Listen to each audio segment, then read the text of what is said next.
Hello दोस्तों। हम PLC का बेसिक समझने का प्रयास कर रहे हैं। ये जो मेरे लेक्चर्स हैं वन वन से लेके अभी 6 तक जितने हुए हैं, तो इसमें हम सबसे ज़्यादा पीएलसी का बेसिक से लेके एडवांस तक जाने का प्रयास करेंगे। तो इसमें बेसिक में हमने जो पिछले लेक्चर में देखा था कि पीएलसी में जो आईओ कॉन्फ़िगरेशन होता है, वो आईओ कॉन्फ़िगरेशन में 2 टाइप के आईओ होते हैं। सबसे पहला आईओ है आईओज़ हैं, तो वो रहते हैं फिक्स आईओज़। और जो फिक्स आईओज़ होते हैं, वो एक सीपीयू जो होता है पीएलसी का, उस सीपीयू को अटैच होते हैं। मतलब उसको आप अलग से नहीं निकाल सकते हैं।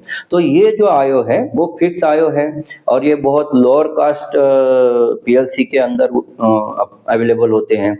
जहाँ हम देख सकते हैं कि जैसे जो रॉकवेल में अगर कोई पीएलसी ले तो आरे माइक्रोलॉजिक 1200 1400 इसमें ये फिक्स आयो आपको देखने को मिलेंगे।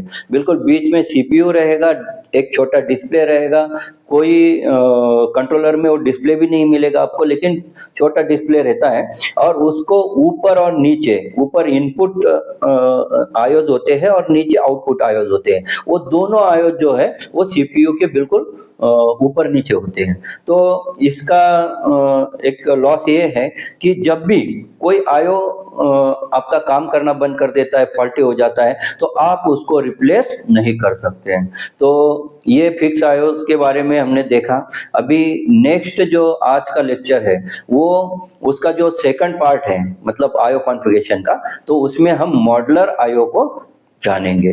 मॉड्यूलर आयो क्या होता है, मॉड्यूलर आयो कैसे दिखते हैं, और उसके बाद मॉड्यूलर आयो में उसके एडवांटेज क्या-क्या होते हैं।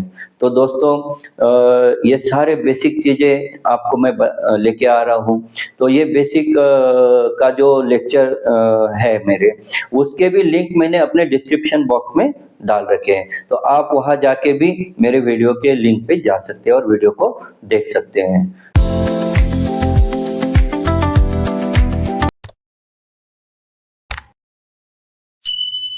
अब देख सकते हैं कि हमारा जो टॉपिक है वो है आईओ कॉन्फ़िगरेशन। तो हमने फिक्स आईओ के बारे में पिछले लेक्चर में देखा था कि जो पीएलसी होता है उसके इनबिल्ट फिक्स आईओ होते हैं। तो आज का जो टॉपिक है हमारा वो है मॉड्यूलर आईओ। तो हम मॉड्यूलर आईओ के बारे में जानने का प्रयास करेंगे। तो क्या होता है मॉड्यूलर आईओ? तो मॉड्यूलर आईओ जो होता है वो इस तरह से, ये जो इमेज आपको दिख रही है इस तरह से वो दिखता है। तो इसमें आप देख सकते हैं एक पावर सप्लाई यूनिट है, उसके साथ एक प्रोसेसर मॉड्यूल है।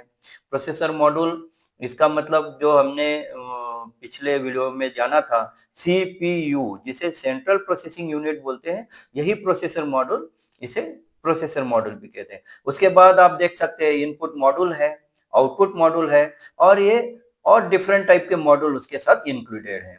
अगर हम देखेंगे कि ये पूरा कंप्लीट पीएलसी जिसे हम बोल सकते हैं, पीएलसी के अंदर जो जो चीजें आती है, जो हमने आर्किटेक्चर में देखा था, तो वो सारी चीजें आपको यहाँ दिखेगी। लेकिन इसमें ये जो कंपार्टमेंट बने हैं, तो ये मॉड्यूलर आईओ के लिए है। तो मॉड्यूलर आईओ जो है वो एक रैक के अंदर फिक्स होते हैं। तो इसमें अगर हम देखेंगे तो हर इसके लिए, हर आईओ कार्ड के लिए एक कंपार्टमेंट बना हुआ है। आप देखेंगे कि इनपुट कार्ड के लिए एक कंपार्टमेंट है, आउटपुट कार्ड के लिए एक कंपार्टमेंट है। तो ये बिल्कुल सेपरेट सेपरेट कंपार्टमेंट के साथ आईओ कार्ड होते हैं। और इसके अंदर जैसे यहाँ देख सकते हैं इंडिकेशन, तो कोई 8 इनपुट या 8 आउटपुट का आईओ कार्ड होंगे, तो यहाँ 8 इंडिकेशन आपको दिखेंगे। अगर ये 32 का होगा, 50 का होगा या 31 आयोस का होगा, तो बिल्कुल जितने आयोस उस कार्ड पे अवेलेबल होंगे उसके इंडिकेशन जो है वो आपको यहाँ शो हो जाएंगे। तो हम देखते हैं कि ये जो कार्ड होते हैं वो किस तरह से रैक में स्लाइड होते हैं। तो ये वाली इमेज आप देख सकते हैं। इसमें अगर देखेंगे तो ये मॉड्यूल जो है वो बिल्कुल रैक के अंदर स्लाइड करके हम लगा सकते हैं।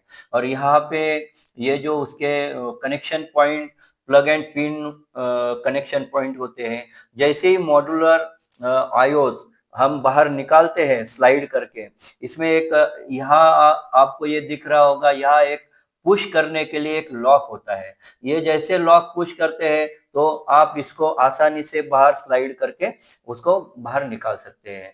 और जैसे निकालेंगे तो इसके जो प्लग एंड पिन के जो कनेक्शन पॉइंट होते हैं तो वो बिल्कुल आसानी से बाहर आ जाते हैं। उसके बाद आपको ये आईओ कार्ड अगर रिप्लेस करने हैं तो दूसरा आईओ कार्ड आप इसमें लगा सकते हैं।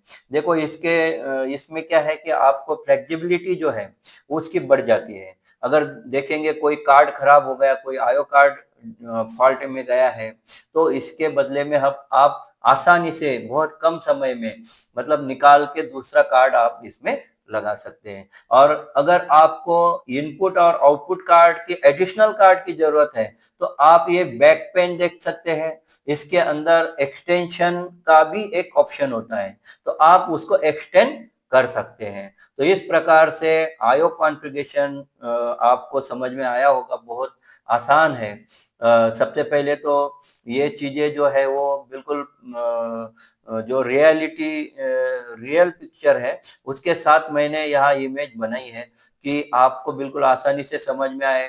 अंदर का जो फंक्शन है, अंदर जो मैकेनिज्म है इसका, वो मैकेनिज्म भी आपको समझ में आए, इसके लिए मैंने बिल्कुल विस्तृत तरीके से ये स्लाइड बनाया है। और दोस्तों आपको ये समझ में भी आया होगा। इसके आगे हम थोड़ा पावर सप्लाई के ऊपर भी बात कर लेते हैं कि ये जो पीएलसी होता है ये बिल्कुल कंप्लीट पीएलसी है। इसमें पावर सप्लाई है, ये सीपीयू है, इनपुट कार्ड है, आउटपुट कार्ड है, ये कोई एनालॉग कार्ड होगा, डिजिटल कार्ड होगा, डिजिटल सिग्नल देने वाला या एनालॉग सिग्नल देने वाला वो कार्ड है। ये सारी चीजें जो होती है इसके लिए हमें पावर सप्लाई की जरूरत होती है। जब भी कोई भी डिवाइस आपको वर्किंग में लाना है तो उसको पावर सप्लाई जरूरी है, तभी वो काम करेगा। तो जो पावर सप्लाई है, तो ये पावर सप्लाई भी मॉड्यूल के साथ प्लग एंड पिन में कनेक्टेड है। तो अगर देखेंगे कि ये पावर सप्लाई जो है वो भी प्लग है, तो ये जब आप इसके साथ कनेक्ट कर देते हैं तो इसका काम क्या होता है, इसका काम है सीपीयू को पावर सप्लाई करना। इसमें डीसी, ज्यादातर हम डीसी पावर सप्लाई का यूज करते हैं, डीसी पावर का यूज करते हैं। तो जो डीसी 24 वोल्ट है या 48 वोल्ट है, एज पर उसकी रिक्वायरमेंट जो रहेगी, जो स्पेसिफिकेशन पीएलसी का हमने लिया होगा, तो उस तरीके से हम इस पावर सप्लाई को अरेंज करते हैं। तो इस पावर सप्लाई में पावर दिया जाता है और ये पावर सप्लाई सीपीयू को पावर प्रोवाइड करता है, इनपुट आउटपुट कार्ड को पावर प्रोवाइड करता है। जनरली क्या होता है कि जो बाकी पीएलसी है, स्मॉल पीएलसी है, तो फील्ड पे भी यही पावर को भेजा जाता है, मतलब जो स्मॉल है। लेकिन जो बड़े पीएलसी होते हैं तो फील्ड के लिए अलग से पावर सप्लाई इसका असाइन किया होता है। अभी ये जो है ये बिल्कुल डिवाइस का पावर सप्लाई है। तो पावर सप्लाई के बारे में भी आपको समझ में आया होगा कि पावर सप्लाई कितना जरूरी है और कितना इम्पोर्टेंट है। तो दोस्तों ये ऐसे जो बेसिक वीडियो है वो आपके पास हम लेके आएंगे इस चैनल के माध्यम से। तो आपको ये इंफॉर्मेशन कैसी लगी वो कमेंट में जरूर बताइएगा। मेरे चैनल को आप सब्सक्राइब कीजिए, वीडियो को लाइक कीजिए, शेयर कीजिए और बेल आइकन को दबाना मत भूलिए। Thank you very much.